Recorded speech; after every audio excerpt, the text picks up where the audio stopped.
Olá, boa noite, bem-vindo aos nossos estudos, né? A nossa aula de hoje estávamos falando dos isolamentos em relação às doenças infecciosas, tá? Na nossa disciplina de saúde coletiva, tá? Então, o isolamento total rigoroso nós já vimos, né? Porque é aquele isolamento hoje do Covid, né? Podemos falar, mas tem de tuberculose, tem HIV positivo, tem hepatite, rancenias, né? Mas este rigoroso hoje é o do Covid que estamos vivenciando a situação hoje, tá?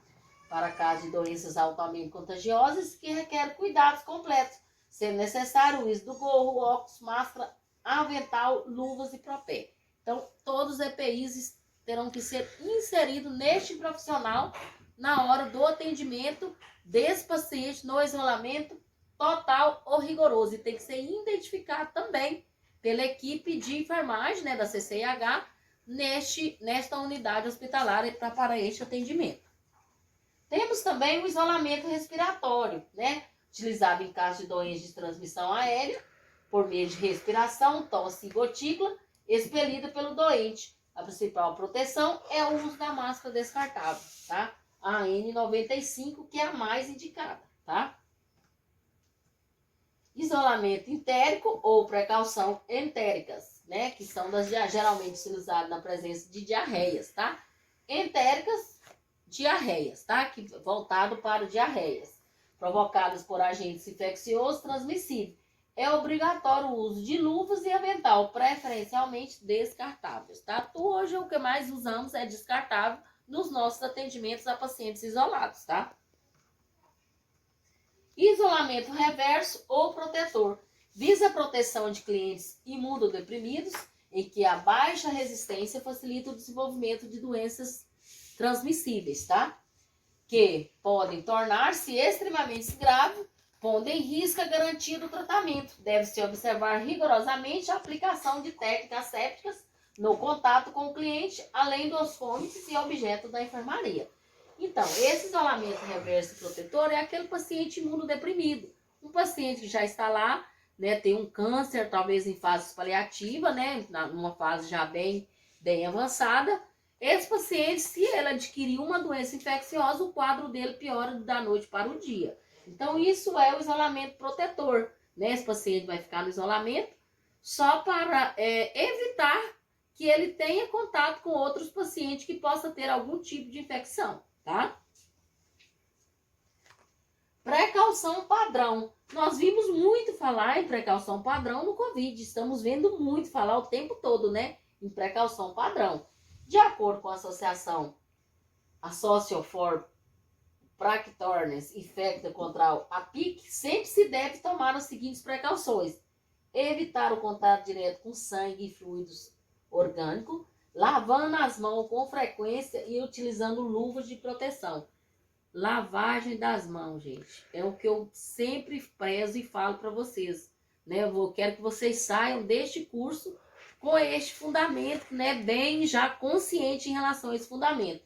É a principal medida de precaução padrão, a primeira, lavagem das mãos. A enfermagem, tudo que for realizar de procedimento, de atendimento, de acolhimento, terá que estar com as mãos limpas.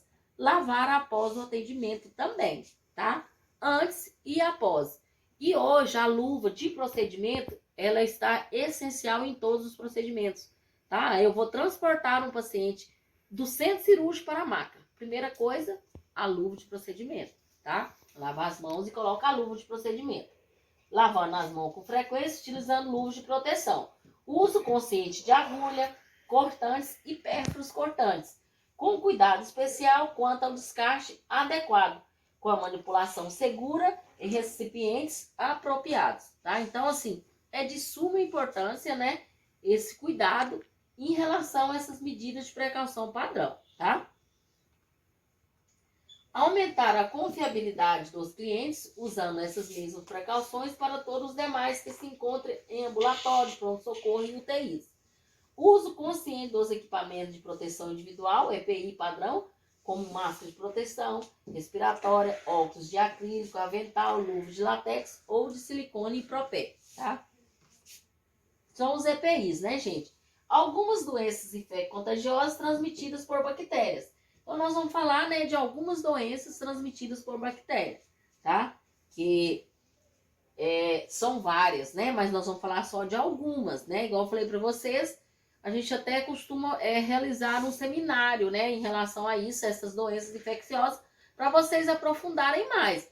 Mas iremos enviar atividades, né, alguns artigos, né, para vocês aprenderem mais contra essas doenças transmitidas por bactérias. Tétano, né? Todos já ouviram falar em tétano, eu tenho certeza, né? Doença infecciosa aguda, cujo bacilo desenvolve-se no local do ferimento e produz uma neurotoxina, uma toxina, né?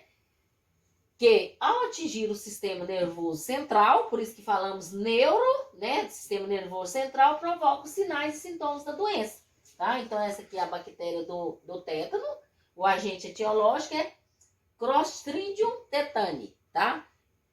Esse tétano ainda existe, né? Paciente que não tem uma perfuração por prego enferrujado, paciente com, né, criança com coto umbilical que é tratado com medicamentos sem conhecimento científico, né? Sem comprovação científica, que tinha até depois de 7 dias, né? Essa criança morria muito, criança por tétano, muitos RN por tétano, né? Depois de 7 dias morria porque é o tempo de que vai aumentar esse número de bactéria e esse paciente desenvolve a doença tétano, tá?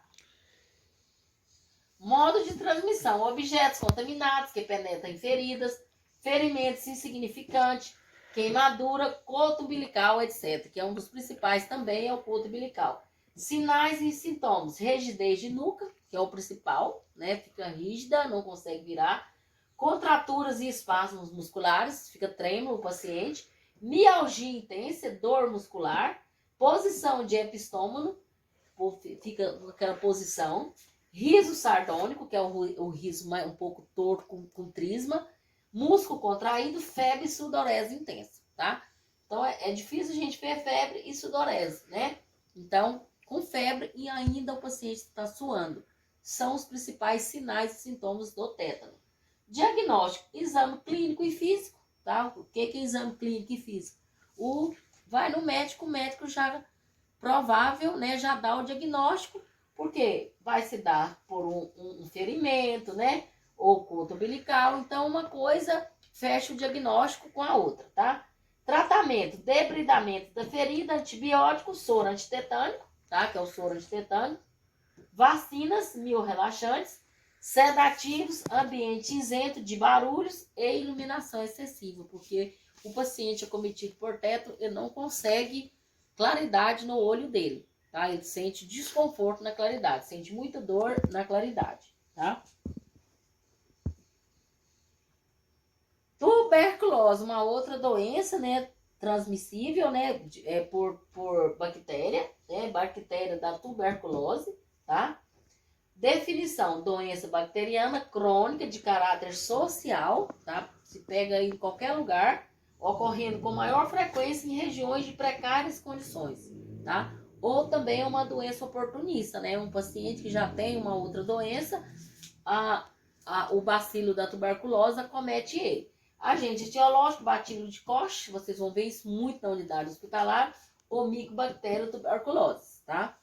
Modo de transmissão: de pessoa para pessoa, por exposição íntima, prolongada por meio de escarro ou gotícula, suspensas no ar, eliminadas pela tosse de clientes bacilíferos, né? O paciente com tuberculose, tá? Com bacilo instalado no pulmão, ele tosse e vai transmitir para outras pessoas.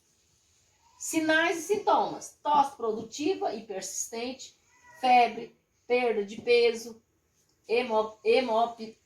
hemoptise, né, expectoração de sangue proveniente dos pulmões, traqueia e brônquios, mais comumente observado na tuberculose pulmonar, e dor torácica, tá? Diagnóstico: exame bacteriológico, que é o escarro, prova tuberculínica e o radiológico. No raio-x já vai apresentar, né, consolidação pulmonar. Quando vocês ouvirem falar consolidação pulmonar, esse paciente está com a tuberculose, tá? tratamento, quimioterapia e controle em comunicantes e familiares, fazer vacinação conforme o calendário, tá? Que é de suma importância também, tá? Então, nós vimos hoje as duas doenças, tétano e tuberculose. Daremos continuidade daqui a alguns minutinhos por mais umas outras, ok?